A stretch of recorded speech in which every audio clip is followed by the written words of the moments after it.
Alright, so I think last week I had said something about the fact that for the entire rest of this month we had sequels coming out each week, but I looked a little farther into it, and it's not just for the rest of this month.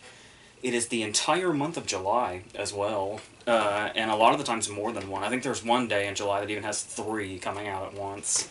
So this will be a continuous trend for quite some time, at least until the month of August. So let's see how that goes. If you're not counting Ocean's 8, this trend starts with The Incredibles 2, and it was really funny to kind of start off with because they did this nice little thing. Sometimes I tend to forget, despite the fact that it's been a tradition forever, that Pixar does the shorts beforehand that more often than not are nominated for Oscars usually, so we talk about them at the end of the year. But it was this whole thing that they had put together with like Craig T. Nelson and Holly Hunter and Samuel L. Jackson and all them basically saying, thank you for waiting this long, and, it only took like 14 years, but you finally got the sequel you've all been waiting for and stuff like that. And this was after, like, all the ads and, like, 20 minutes of trailers and all that other stuff. So it was just kind of really funny to me that they kept saying, thank you, the wait is finally over. Trust me, it's worth the wait. It's been so long awaited. And then they're like, now here's The Incredibles 2. And then it's the short. So, that may have been... I maybe would have put that thing after the short. But, yeah, so just to make sure you're not entirely worn out. You don't want another Olaf's Frozen Adventure sort of scenario, so, but, yeah. But, apart from that, the movie finally begins, and interestingly enough, despite the fact that everybody's building it up about this whole 14-year gap between movies thing, it kind of does the total opposite of what you might be expecting, and literally begins where the first one ended, with the Underminer thing going on. And that's exactly where it picks up from. And once that kind of plays up as like a nice prologue thing, and we get into whole Violet's story with that little boyfriend she was going after thing, it does start to take on another plot, which is, it's not like the Underminer is going to be the main villain, which, to my understanding, might disappoint some people, apparently, but I'm fine with it. So it works as a nice prologue, but then we go into the new plot, kind of, where it's, where we have kind of Elastigirl taking the kind of front and center here in the way that Mr. Incredible had in the first movie. And I guess some people, like, didn't really care for this idea. They thought it was too much about the whole kind of emphasizing the woman empowerment thing. I don't really think that matters. I think it does make sense, and not even from that type of perspective. It just kind of makes sense that if we focused on mainly Mr. Incredible in the first movie, why not mainly focus on Elastigirl this time? To kind of shake things up a little bit. The only problem is the fact that it doesn't really shake it up that much, because it pretty much just becomes the same movie as the first movie, just they're in different places now, where she's the one that's hiding the fact that she's still being a hero, and he's the one that's taking care of everything at the house. But, yeah, they will find ways to still make this work, though, and make it feel somewhat fresh. Like the idea that Jack's going to be a lot more of a focus now than he was before. Especially now that we know that he does have a power. By the end of the first movie, it's a little vague exactly what that is, but also the fact that it's not just a power, it's like multiple powers. And that opens up enough doors to where it's like, you may be a little alarmed if you think about kind of the way people were alarmed when they thought that Baby Groot was going to be too much of a focus in Guardians of the Galaxy 2. But like with that, it doesn't overstay its welcome or anything like that, and it's not more focused than it needs to be or anything like that. And they do a lot of great stuff with that. The scene with him and the raccoon, I'm sure will be talked about endlessly for quite some time. And also with the kids getting more focused, Dash is still kind of just on the side. He doesn't seem near as prominent here as he did in the first movie, but we do get a lot more Violet in this, and they do some interesting things with her, because we pretty much know, like, the extent of her powers, more or less, but they find a way to still make her kind of useful in fresh ways, but there's also moments where we can see, like, how her powers can be countered by other forces as more characters are introduced, more antagonistic characters are introduced into this. And there's not too much. One thing I was worried about was that they do the whole.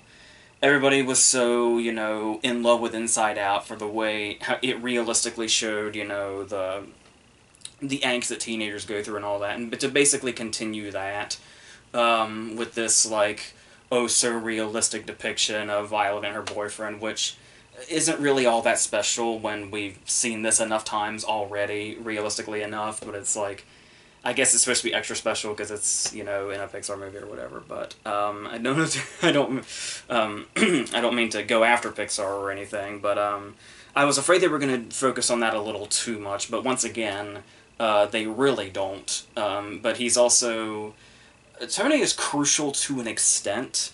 But like I said, it doesn't necessarily overstay its welcome in that territory either, which is the most important thing. So of course, as you would probably come to expect, especially since Brad Bird has not handed off the reins to anybody else, he still seems to fully be in control of this, still gets the sole writing and directing credit as he did in the first movie. All good signs and all point to the fact that, yeah, in these movies, the action scenes are quite stellar, particularly in the first movie, but here they really do kind of carry that over. And they're always exciting and they're always well done, but another thing is that they seem to really fully take advantage of the fact that it's an animated movie, which is really refreshing to see, because we've gotten to a point now to where in live-action movies we do have often the big battle scenes, but it seems like in live-action movies, especially when you're watching a lot of animation within live-action, those scenes are much more susceptible in the live-action movies to being eventually getting boring and repetitive. But these movies don't really feel that way. The action always kind of feels like it's always doing something kind of new or something interesting, without getting, too overblown or redundant. But it's the only problem is I kind of feel like this way in both movies too. If there's one problem with the action scenes, it feels like they resolve themselves too quickly. But that, once again, that may be better than overstaying their welcome. So if you had to do one or the other, I would take kind of being a bit, feeling a bit rushed as opposed to being way too stretched out.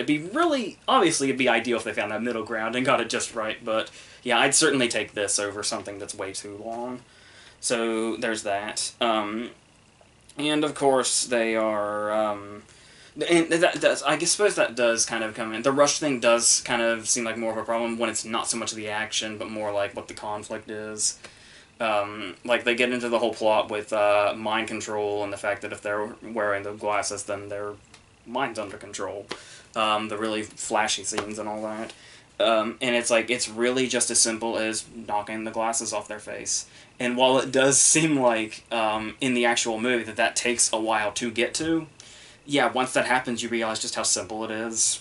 And I don't even think they draw attention to that, but it does feel a bit like, oh, so that's all it takes. All right, that was a conflict easily solved. It's one of the biggest conflicts in the movie, but all right. But you do have to go through all the the action and all the shit to get there, so it still works, I suppose. It does fall into a few.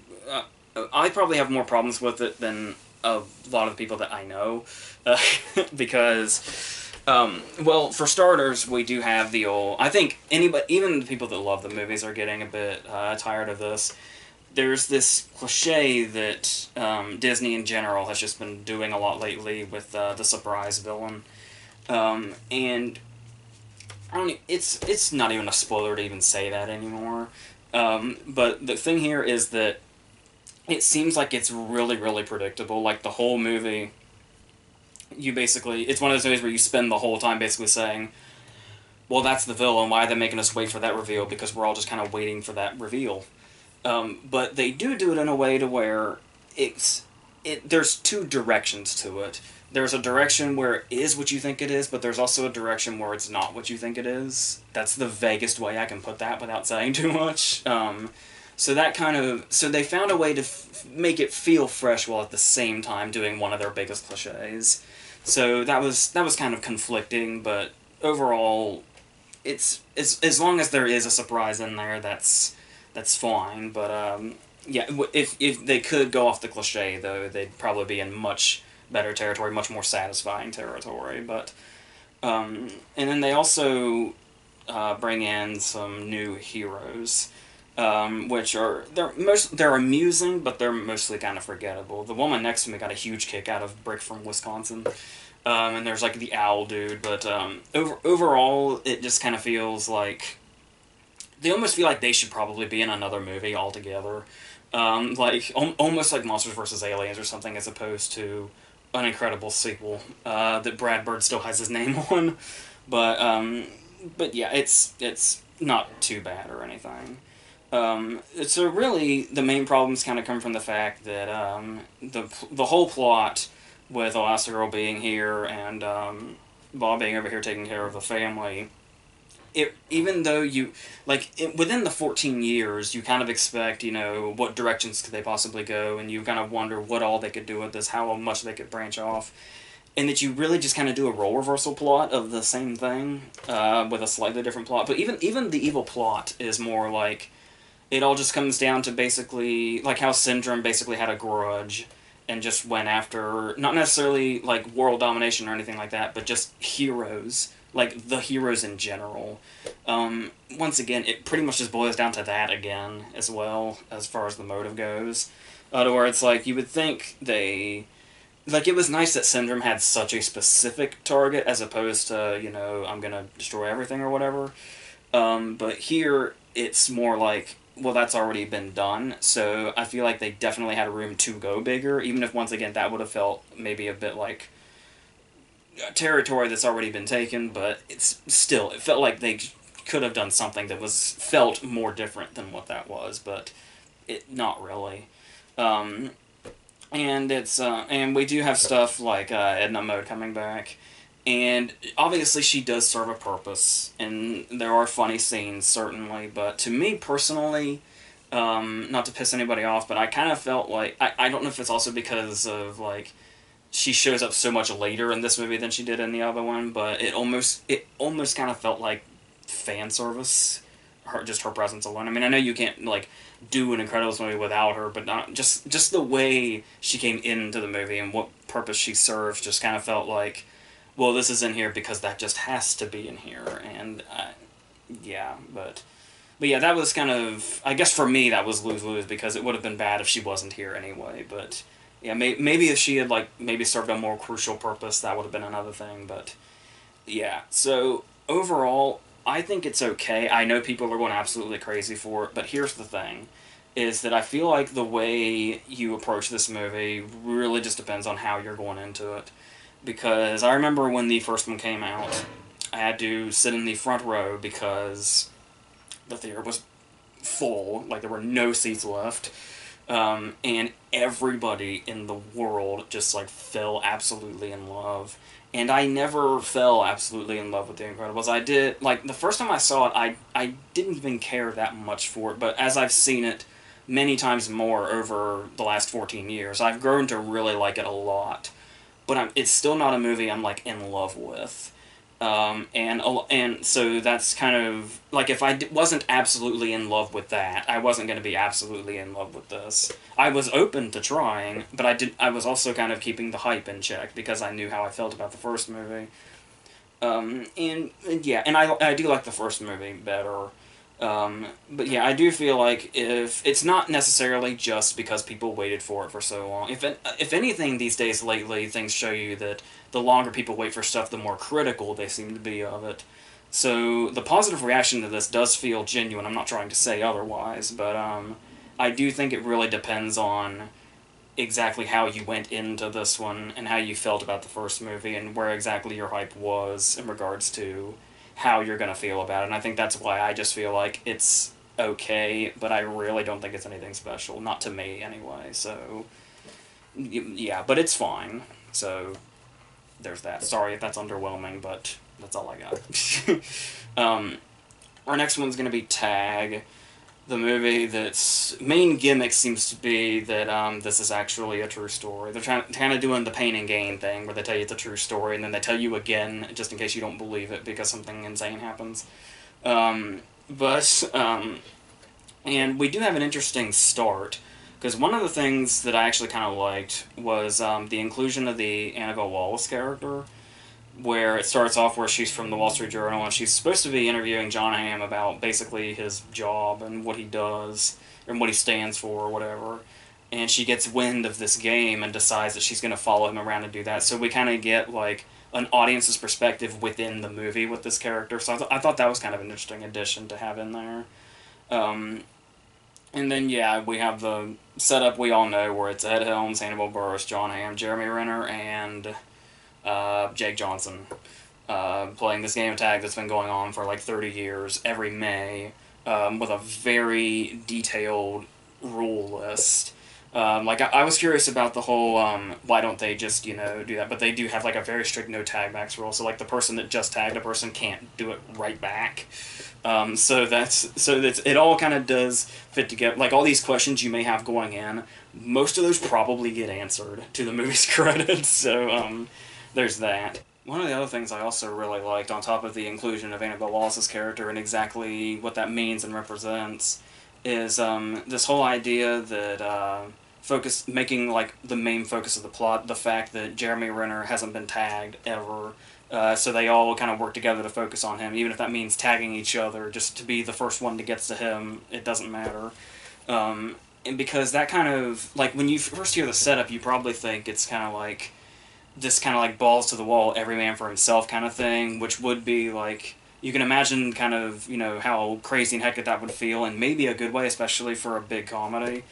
But at the same time, you do kind of see the risk to where it's like, that could also probably be like totally messy and like all over the place, and it's like, how does that even end? And it's like, maybe it's like The Purge or something, and it's like the ending just comes when they run out of time or whatever, like the month runs out. The fact that they really make this a focus, actually gives the movie, like a trail to stay on and doesn't make it feel, like, all over the place like it could have. So, I actually do like that they managed to do that. And obviously the Jeremy Renner scenes are fantastic when like, his first scene, which ends up, I figured it was just going to be this scene, but it's, like, almost every scene where they have him cornered, where he, the reason he's so good and the reason he's never been tagged is not only does he seem to have like almost supernatural abilities, but he breaks it down like the whole Guy Ritchie's Sherlock Holmes thing, where he sees where everybody's coming from and what the outcome is going to be and all that, and they have a lot of fun with that, and a lot of funny stuff comes from that. And also on top of that, just like when they kind of play out for fun, like the really over the top strategies they would have, like when Renner and Ed Helms have a conversation about how exactly the game of tag would play out if they both got arrested, and it gets like really, really dark and over the top, but also very funny. But of course, like all comedies, there's probably going to be a lot of stuff that doesn't really work. Also, there's a lot of jokes. Obviously, there's a lot of jokes in it, but a lot of the jokes are like, some of them just kind of don't land, and it's obvious. But then there are the other types that are, they're a joke that doesn't work so much, or it's like just too off or whatever, that it almost doesn't occur to you till like the next scene. Oh yeah, they told a joke in that scene. It just didn't really register that it was a joke because it just didn't go anywhere. There is quite a bit of that, particularly with Hannibal Buress' character, to where basically his character serves to do, like, people will be having a conversation or whatever, and he basically will say something like really bizarre and really like off topic, even though he thinks he's like within the conversation, and that's basically all his character is, which is unfortunate. Every now and then it's funny, but for the most part you just kind of are left thinking like, oh, I guess that was a joke, but that's really the only reaction you have to it. There's not even like a delayed laugh, there's just a delayed, oh yeah, I acknowledge that existed, that he said that. But there's also the Isla Fisher character, and that is she's Ed Helms' wife, and I do like the idea that she's like, because usually you have the wife character, but she's going to be the one that says like, oh, you're too old for this, oh, you need to grow up and all that. So the nice twist that they put on this is the fact that Isla Fisher's character is kind of insane and like way too into the game. She's not allowed to necessarily participate, but she is helpful and like strategizes and all that, and gives Ed Helms the upper hand when she can. But there's also the whole thing about crazy Isla Fisher is like always going to be familiar and always be associated with one particular movie. And it's like you kind of, anytime she does that, number one, sometimes it gets played out very quickly because she's a very, very one-joke character, much like Hannibal Buress' character. And just most of the time, whether it's landing or whether it's not, you just keep having Wedding Crashers flashbacks, more or less. So that's kind of unfortunate, but I do like the idea of the character, but I kind of wish it had been more than one joke.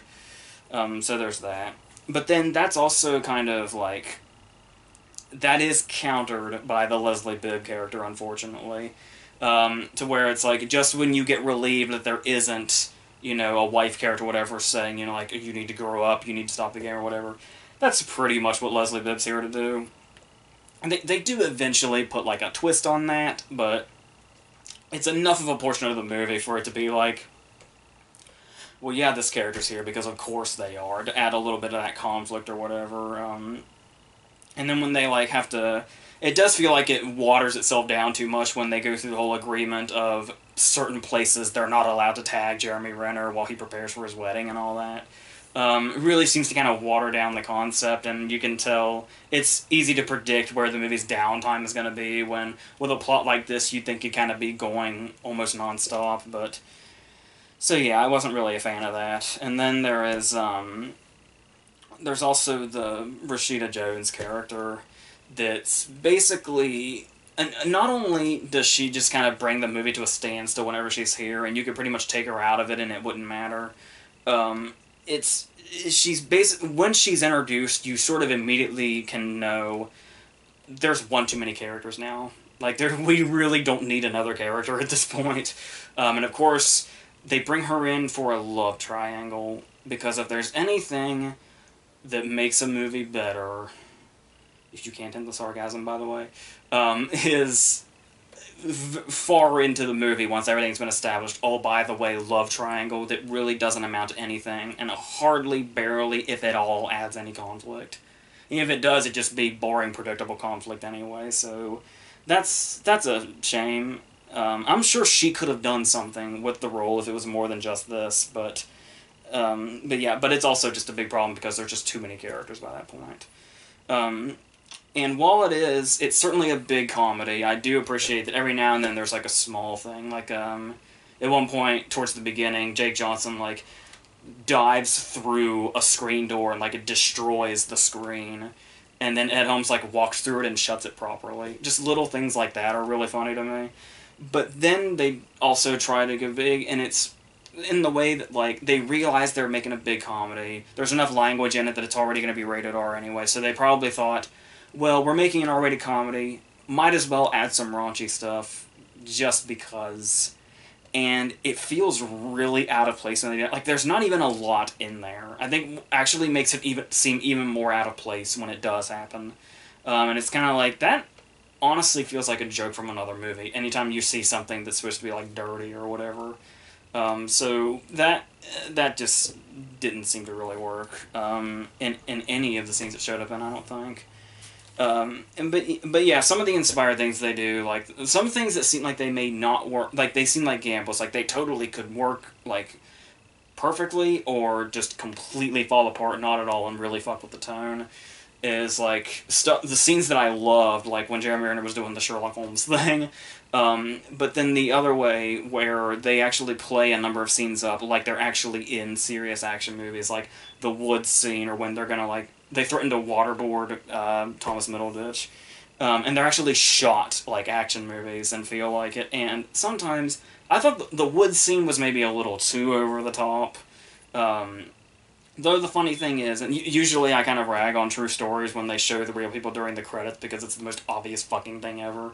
But the end credits do actually serve to show you that some of the stuff that seems like it might be way too over the top in the movie, there's actual footage of them doing, so they're, like, right up there. So obviously the movie is very much movie-fied version of the stuff we do see that actually was real footage, but still, there's some things where I was surprised to learn that they were actually things that really happened. But this woods scene kind of went way over the top.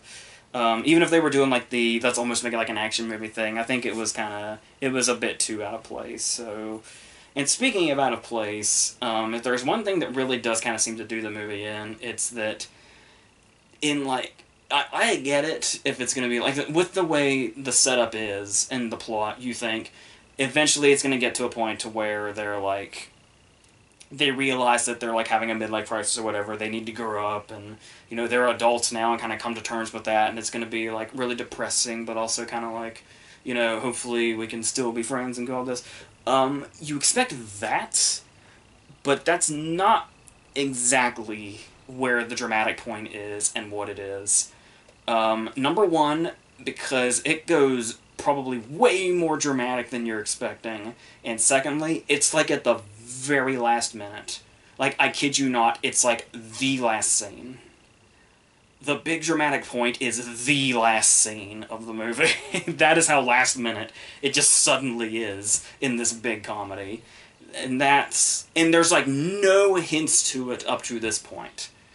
Like, there are things throughout that they were hiding from us, but there were no hints to this. They just drop a bomb on us in the last scene that's just so... Where in God's name did that come from? And why end on this? But, that's what... I'm not even sure if that's part of the true story or not. The stuff at the end never says anything about it. So, I don't know what that was, but that just seemed really out of place. So yeah, I'm kind of like right down the middle on this. A part of me, like, likes it well enough, found it funny enough, and all that, but another part of me thinks there's way too much that's out of place. There's way too much that falls flat, or like I said, just feels almost non-existent when it shouldn't.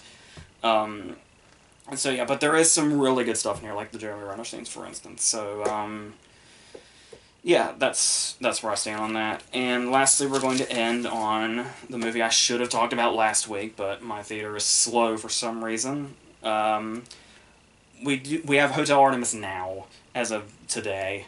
And once again, I wasn't really all that sure exactly what it was. I had heard a lot of comparisons to John Wick, and I had heard some comparisons to Smokin' Aces, which is an awesome combination.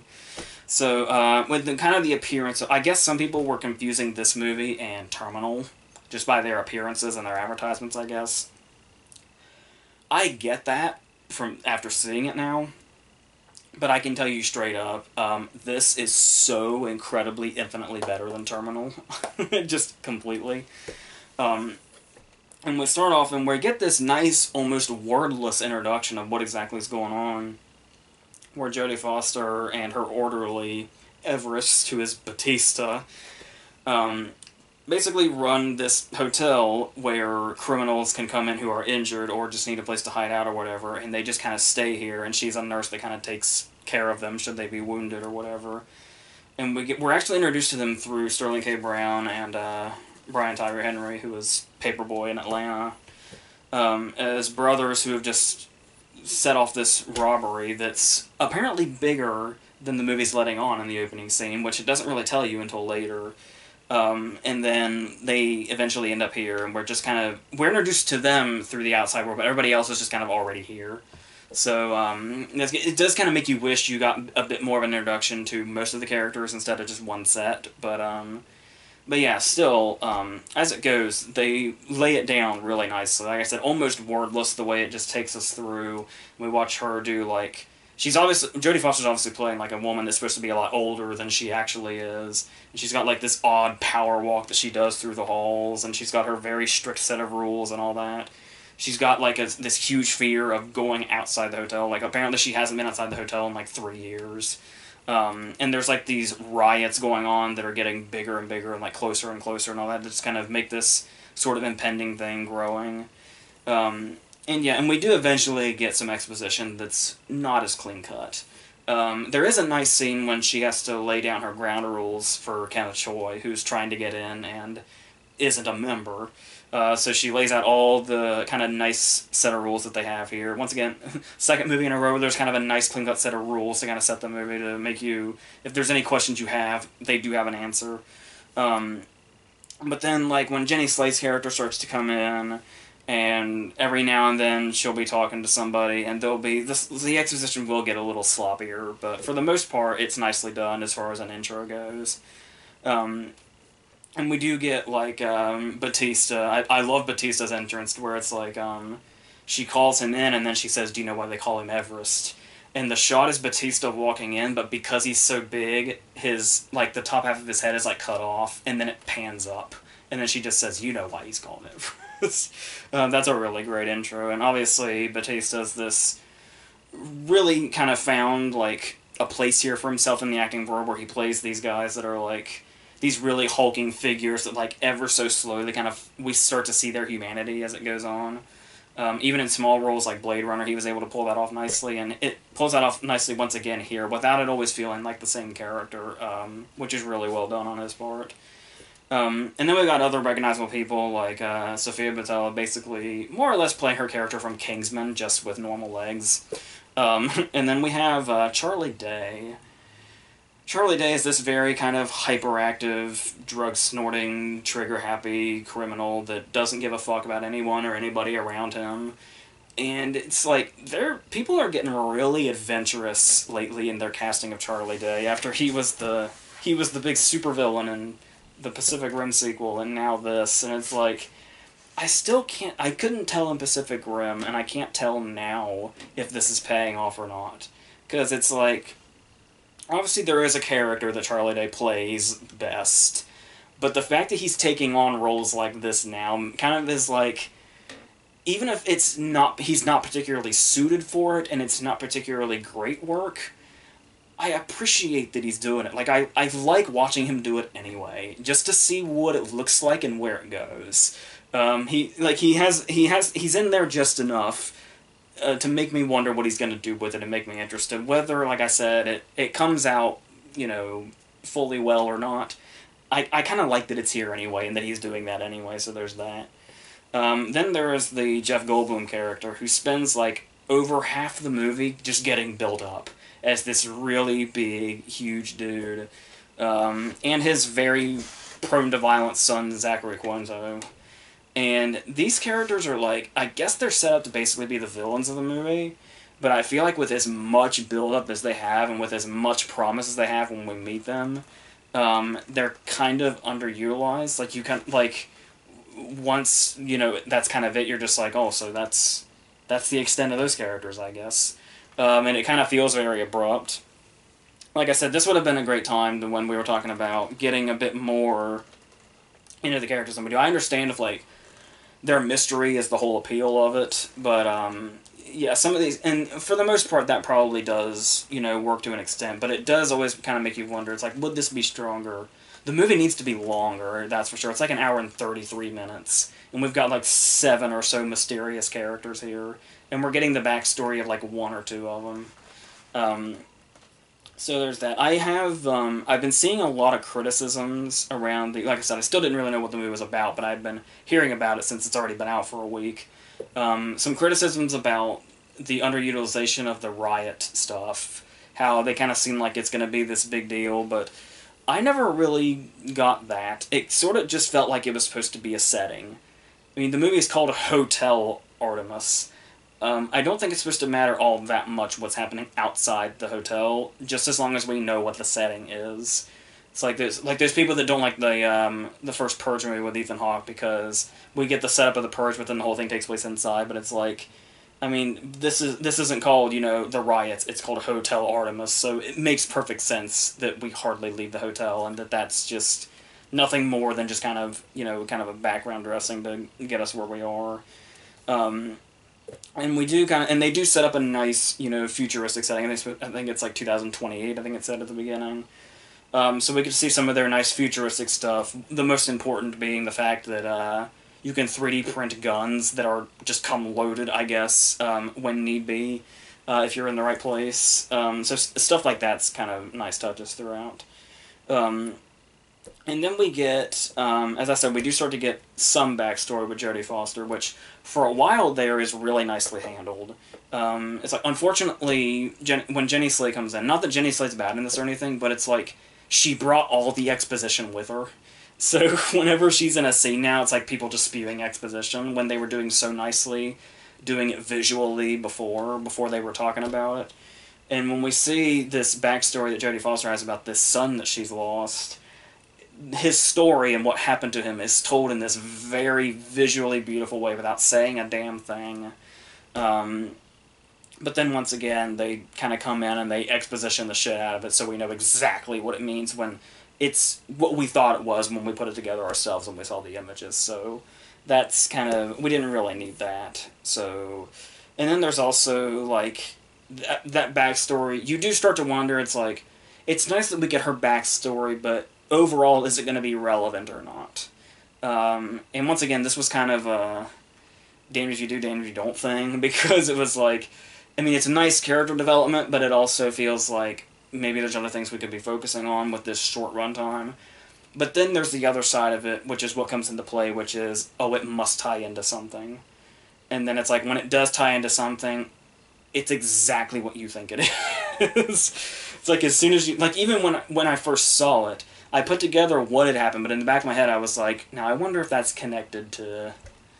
And of course it is. Like, they do all but spell it out, I guess, because it just seems so obvious, but yeah, even so. And then there's stuff that seems a bit kind of faulty, like this whole idea of these vaults that are hiding in plain sight, apparently, where, like, Jeff Goldblum has, like, these, like, yellow diamonds or whatever that are worth like $18 million or something, but the vault is like a pen that one of the dudes that works at the bank keeps in his shirt.